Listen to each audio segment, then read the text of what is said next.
দাদা আপনার নাম? আমার নাম দিলীপ মহতা।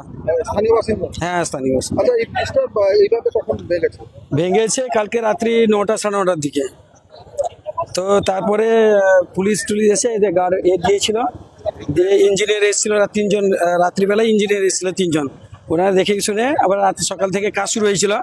কাজ শুরু হতে হতে ক্লিয়ার করতে ভাঙতে পুরোটাই ভেঙে যায়। এক সাইড দিয়ে গাড়ি যাচ্ছিল, কিন্তু আর পুরোটা ভেঙে যাওয়ার ফলে আর গাড়ি যেতে পারছে না, দুদিকেই গাড়ির জ্যাম হয়ে আছে।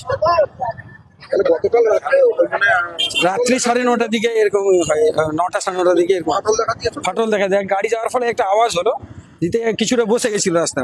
বসে যাওয়ার ফলে তারপর থেকে পুলিশ খবর, স্থানীয় সিভিক পুলিশ সব এসে এটাকে পুরো গার্ড দিয়ে দিয়েছিল, যাতে করে এক সাইড দিয়ে আপাতত যাওয়া যায়। সেই রকম ব্যবস্থা করা হয়েছিল, কিন্তু সকালবেলা থেকে কাজ হচ্ছিল, কাজ হতে হতে ভেঙে যায় পুরোটাই ভেঙে যায়, যার ফলে আর বাস যাওয়ার মতো রাস্তা নেই, শুধুমাত্র বাইক এগুলো ঘুরিয়ে দেওয়া হচ্ছে। ঘুরিয়ে দেওয়া হচ্ছে। যে এদিক দিয়ে কাঁথির দিকে ঘুরিয়ে দেওয়া হচ্ছে, সবই ঘুরিয়ে দেওয়া হচ্ছে। বা ছোট ছোট বাইপাস রয়েছে আমাদের এদিকে, ছোট ছোট গ্রাম সড়ক যোজনা, যেগুলো সরু সরু রাস্তাগুলো ছোট গাড়িগুলোকে বাইপাস করে কাঁথির দিকে বা কাঁথি থেকে এদিকে কলকাতার দিকে পাঠানো হচ্ছে।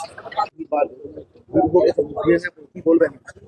এটা এই ব্রিজটা অতিরিক্ত বৃষ্টির কারণে এরকম ড্যামেজ কন্ডিশন হয়েছে। আমরা এনএইচ অথরিটি, সিভিল অথরিটির সঙ্গে কথা বলেছি। ওনারা বলেছেন বাই ইভিনিং এটা ট্রাফিক চলাচলের মতো ব্যবস্থা ওনারা করে দেবেন, যাতে ট্যুরিস্ট, কালকে সানডে আছে, কোনো প্রবলেম না হয়। এই জন্য এমার্জেন্সি বেসিসে কাজ হচ্ছে।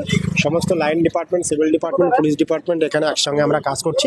এটা বাই ইভিনিং ট্রাফিক নর্মাল হয়ে যাবে। আশা করছি সাধারণ মানুষের কোনো প্রবলেম হবে না। আচ্ছা, গতকাল রাত্রে তো ফাটল দেখা গেছিল, তারপর আজকে রিপেয়ারের সময় এটা কখন ঘটেছে?